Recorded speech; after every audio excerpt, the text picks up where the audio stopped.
I have butterflies, bro. Everyone saw a shooting star, then these people say there's aliens in their backyard. May 1st, 2023 at 12:29 a.m. Las Vegas 911 dispatchers receive an unusual call from a family in distress. What'd you see? It was like a big creature. They describe an intruder, but one unlike anything they have ever seen before. Check this out. There's like an 8-foot person beside it, and another one's inside, and it has big eyes and looking at us, and it's still there. Okay, where is this on your property? In my backyard. So there's two people or two subjects that are in your backyard? Correct, and they're very large. They're like 8 foot, 9 feet, 10 foot. I don't know. They look like aliens to us. Big eyes. They have big eyes, like I can't explain it. And big mouth. They're shiny eyes, and they're not human. They're 100% they're not human. The caller was 16-year-old Angel Gomez. He and his family waited in their living room for the police to arrive. Later, he claimed that as they waited, they could hear loud whispering out back, as well as heavy footsteps in the yard and on the roof. At last, the officers arrived. Their body cam footage captured the following interview. What did you see? It was like a big creature. A big creature? Yeah, like around 10 feet tall. I'm not going to BS you guys. One of my partners said they saw something fall out of the sky too, so that's why I'm kind of curious. Did you see anything land in your backyard? Or they see like a big, that's what they say. They see like a big something with light. In cases like this, law enforcement is often skeptical of witnesses. One can only imagine how cynical officers must be in Las Vegas, a jurisdiction where both locals and tourists alike overindulge in recreational substances and come up with all sorts of wild tales. It's a party town, and being called out to a report of an alien in someone's backyard is bound to be met with skepticism. However, folks, the officers responding to the call early on May 1st, 2023 were a little more open to the possibility. That was because one of them saw something peculiar earlier that evening, before midnight on April 30th.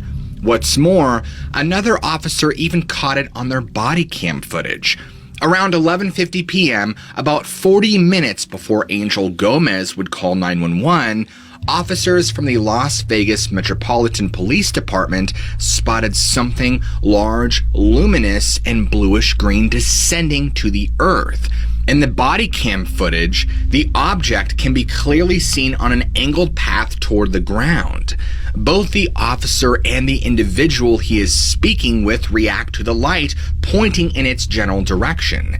In another clip, one of the LVMPD officers who responded to the Gomez residence can be heard saying, "I'm so nervous right now. I have butterflies, bro. I saw a shooting star and now these people say there's aliens in their backyard." When the pair of policemen arrived on the scene at the Gomez property, one continued to patrol the neighborhood, asking others in the area if they'd seen anything unusual.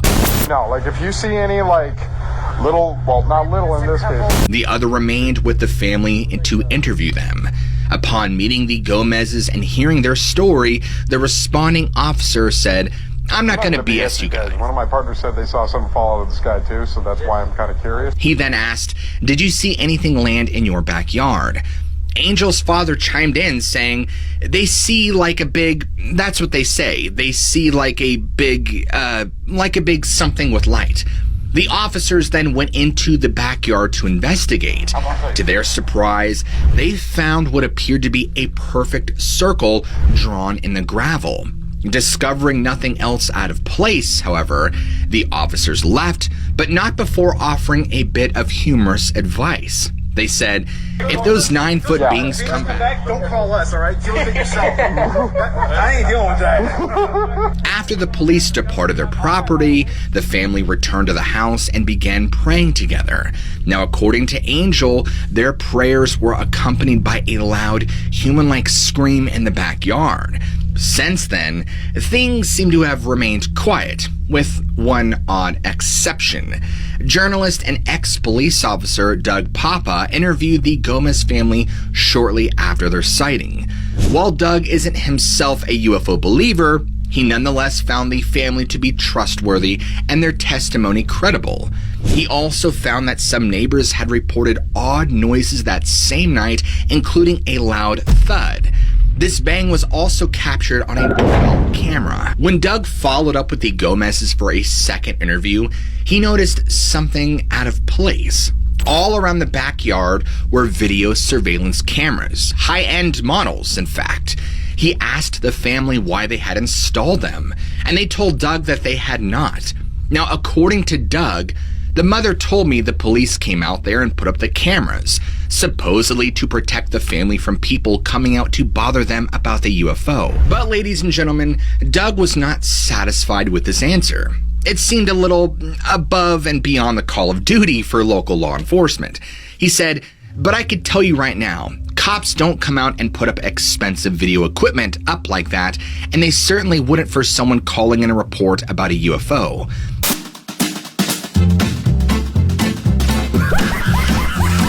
By June 19th, these cameras had been removed. But that isn't the only strange thing that happened in the aftermath of the Gomez family sighting. Men with suits and sunglasses seen driving a vehicle with government license plates were spotted cruising around the neighborhood for days afterward. The Gomez's also said that a second set of detectives visited their residence to question them, followed by another 2 police officers. However, the official stance of the LVMPD is that no one from their office had even been dispatched since the early morning of May 1st, 2023, when they closed the event as unfounded.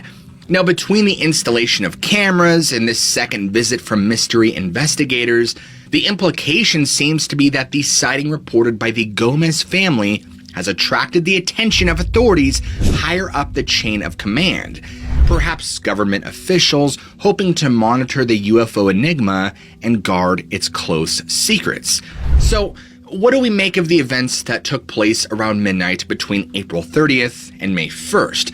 It's a great story, the kind that we don't see too often nowadays. While multiple witness sightings of humanoids were common worldwide in the 1970s, these sorts of tales have occurred less and less often in the modern UFO era. Now, as soon as details surrounding the sighting came in national attention in early summer of 2023, it sent shockwaves through the ufological community. Could this be a legitimate sighting? On June 8th, 2023, Angel Gomez posted a video on YouTube describing the family's sighting in more detail. I'm here to tell you what happened to me on May 1st, 2023. His story conforms to what he shared with 911 dispatchers and law enforcement, but adds some fascinating new information. Angel said that he and his brother were fixing a truck in their family's backyard around midnight. The 2 of them heard an odd sound, and turning around, Angel saw a big light falling from the sky. Moments after, I felt a big impact and a bang, sort of like a big impact fall. Angel said that he and his brother looked at each other. At this point, they were primarily frightened by the noise, which they compared to a shockwave. However, Angel said his vision blurred and he noticed the sounds of thousands of footsteps around him. This disorientation passed within a few moments and his vision cleared. It was then that he noticed an intruder in his backyard. Angel said this: "When that happened, the only thing I could see in the backyard is a tall creature, probably around 8 or 10 feet tall, very thin. So I called my dad. He went to the backyard and he saw the same thing, the same creature I saw.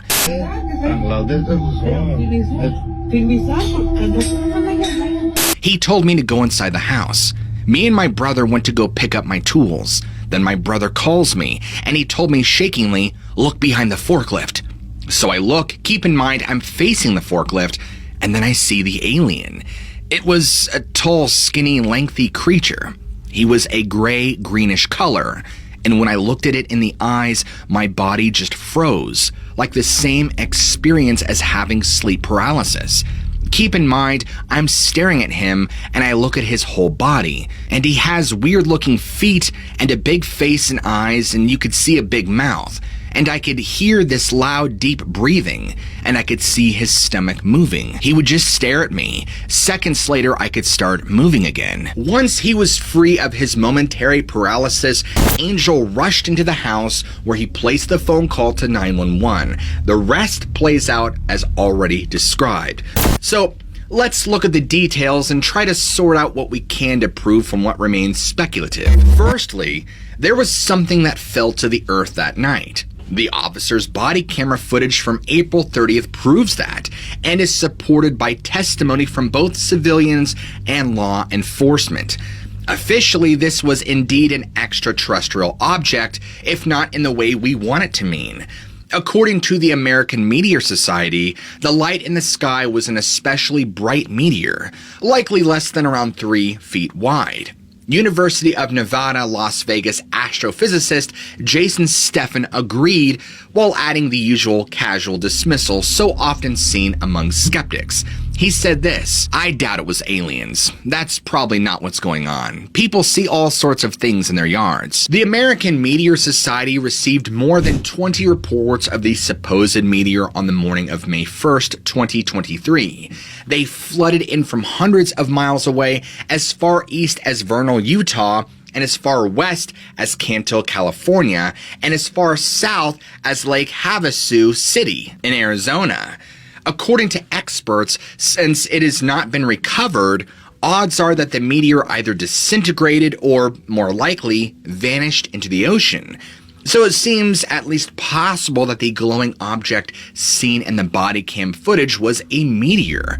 If it was, then how do we reconcile that with the reaction from the Gomez family? Did they simply see the meteor and decide to use that moment to fabricate a hoax? Former Vegas police officer Randy Sutton suspects that if there is a mundane explanation, a hoax by the Gomez family should be ruled out.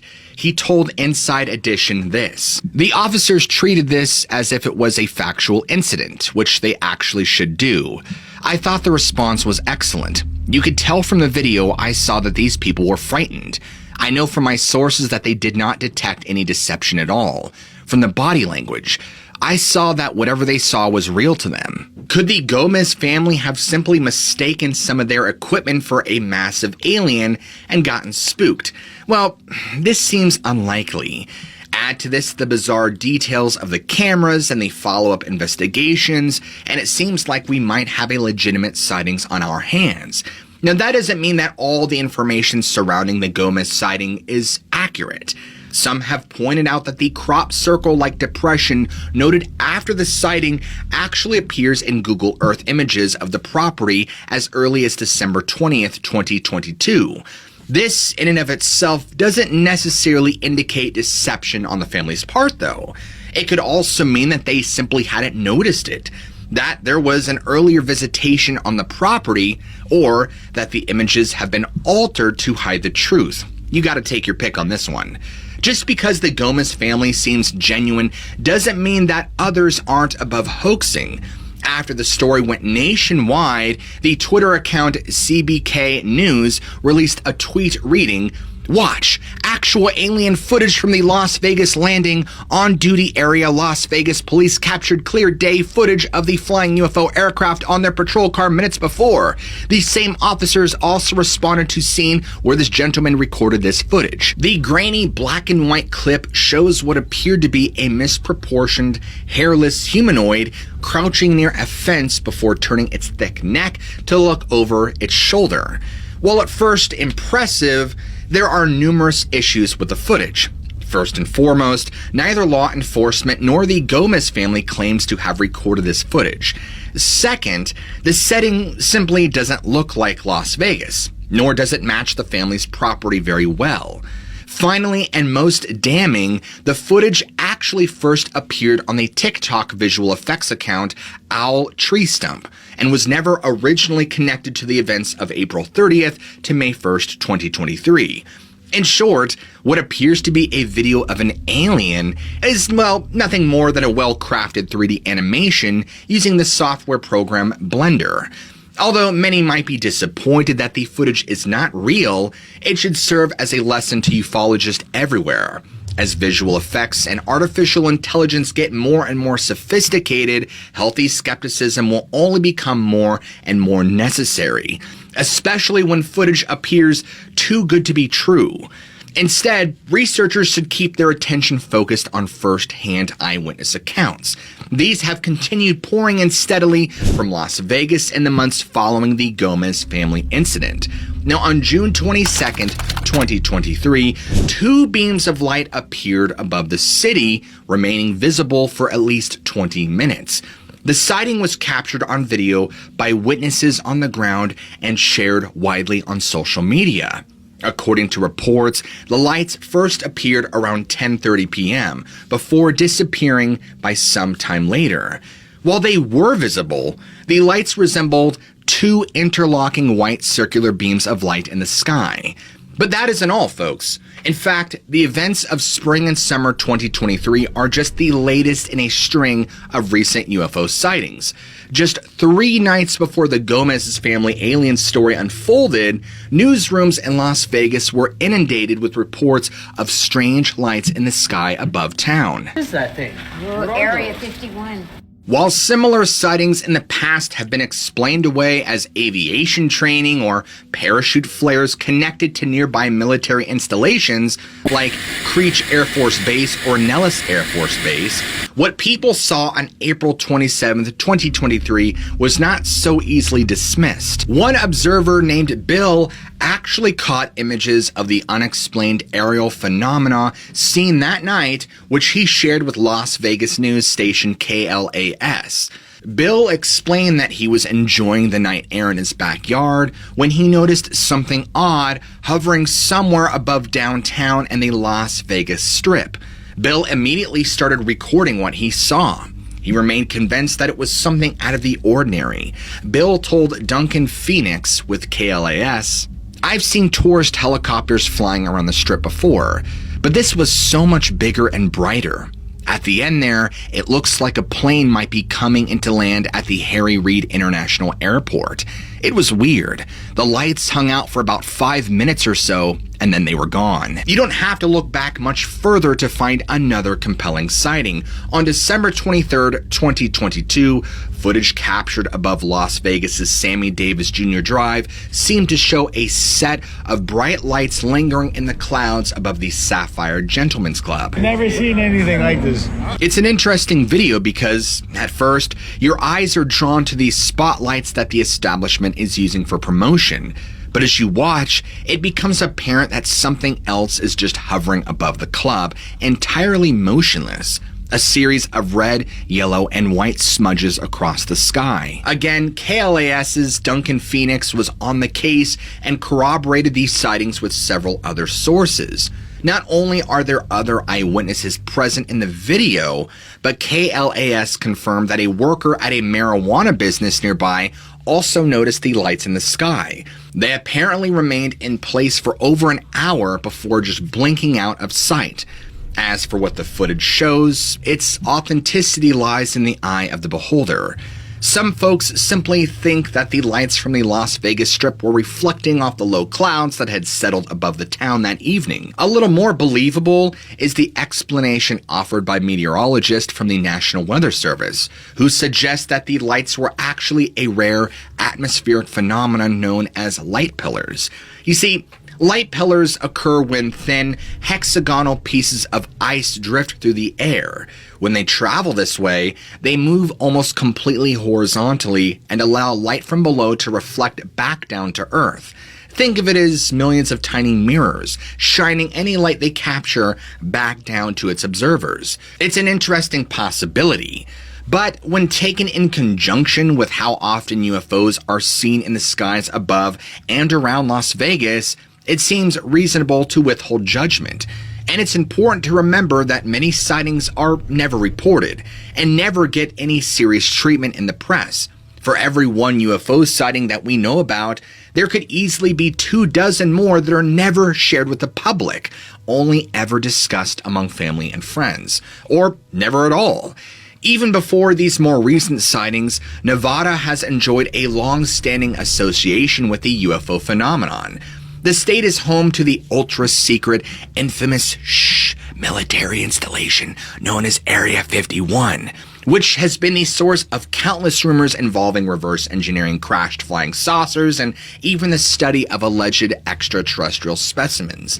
Many people employed there, which sits about 80 miles northwest of town, live in Las Vegas, commuting to work aboard Janet Airlines from Harry Reid International Airport. Among the many secrets allegedly held there is debris from New Mexico's famed Roswell incident of 1947, where we all know a UFO is said to have crashed to Earth. However, stories over the decades point to a number of crash retrievals winding up at the installation, and some might have even come from much closer, from Las Vegas itself. On April 18, 1962, military radar stations as far east as Oneida, New York, began reporting something strange in the sky, heading across the continental United States. These were accompanied by civilian reports of something resembling a silent, flaming sword, or a luminous red sphere darting westward across the sky.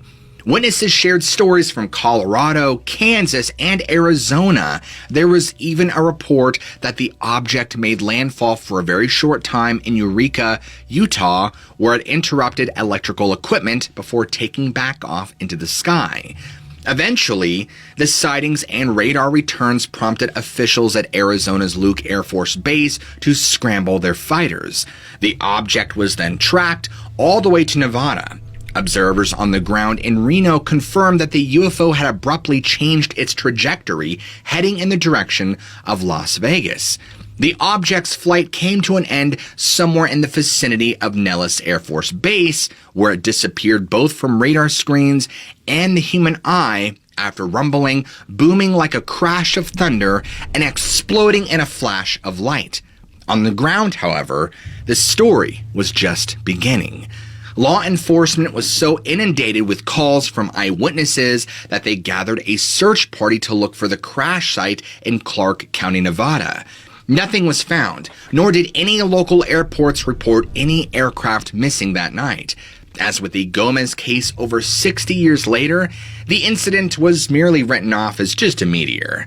However, unlike most recent sightings, the events of April 1962 received little coverage in the press, with the exception of one headline: "Brilliant red explosion flares in Las Vegas sky." The entire affair was overlooked by ufologists until researcher Kevin Randall picked up the thread decades later. After scouring recently declassified government documents and reports, including excerpts from the Air Force's infamous Project Blue Book, Randall presented new information in his 1995 book, A History of UFO Crashes. Kevin learned that when coupled with eyewitness testimony, these documents told a much more interesting story. For example, an airman flying a C-119, a Captain Herman Gordon Shields, claimed that he and his co-pilot had both seen something odd in the sky above Levan, Utah. While it started as a light, bright as daylight, the object eventually drew close enough for them to make out an underlying shape. Captain Shields stated this: "This object which I saw was illuminated. It had a long, slender appearance comparable to a cigarette in size. That is, the diameter with respect to the length of the object. The forepart, or the lower part of the object, was very bright, intense white, such as a magnesium fire. The second half, the aft section, was a clearly distinguishable yellowish color. I would say the object was just about divided in half, the forepart being intensely white, the aft section having a more yellow color to it. There was no exhaust, no trail following after it. It was clearly defined. I saw it for a period of maybe 1 or 2 seconds. Both witnesses agreed that a meteor could not explain what they had seen." Kevin Randall also unveiled the testimony of civilian witnesses Floyd Evans and Bob Robinson, who claimed to have seen the object that night around Eureka, about 30 miles northwest of Captain Shields' sighting. They got a good look at the object after it hovered about their car, causing its engine to stall. Floyd and Bob described the craft as a fiery cylinder with a row of windows along the side. Like other witnesses, they disagreed with the assessment that the object was a meteor. Even if it had appeared like one, it did not follow a straight path and instead turned, slowed, and adjusted course, which meteors cannot do unless they're being piloted by someone or something. Accounts of these maneuvers even came from personnel near Hill Air Force Base who were interviewed by investigator Douglas Crouch. Douglas also was able to rule out atmospheric phenomena, military tests, and any other aircraft in the vicinity that could satisfactorily explain the sightings. Files from Project Blue Book suggested that the object was nothing more than a bolide, a rare form of bright meteor, and that the object landed in the Wasatch National Forest, where no attempts to recover it ever took place. However, Kevin Randall pointed out a peculiarity in the official's report. The object's designation, which began as unidentified, was later relabeled insufficient data for a scientific analysis. Not exactly what one would suspect if authorities genuinely believed the bolide explanation. What's more, the documents claim that no visual evidence accompanied the radar returns, which, as we've addressed, was simply not true. There was also inconsistencies with the dating of the incident, as if altered to throw investigators off the scent of something much more exotic than a simple meteor. In fact, even this conclusion was rejected in the official paperwork, with alternate explanations ranging from a U-2 spy plane to a weather balloon. It seems like a simple enough task for the Air Force to conclude whether or not a U-2 was to blame. They tracked all their movements, after all. In short, everything added up, or rather failed to add up, to what Kevin Randall suspected was yet another UFO crash cover-up. He determined a high likelihood that, at the very least, something unconventional crashed outside of Las Vegas, Nevada on April 18, 1962. When placed in the context of everything else, Area 51, the long history of UFO sightings near Las Vegas, we have to ask ourselves, did history repeat itself more than 6 decades later? What did the Gomez family see early on the morning of May 1st, 2023? What was captured falling from the sky in the body cam footage from the Las Vegas Metropolitan Police Department officers? A meteor or something much more exotic? Now, because you've made it this far into the video, I want you to comment down below, they're coming for us all. So I know who made it to the end of the video. If you guys enjoyed today's episode and aren't subscribed yet, really? What are you waiting for? Hit that like and subscribe button and join the Cool Kids Club. As always, I love you all, keep an open mind, and I'll catch you crazy cats in the next video.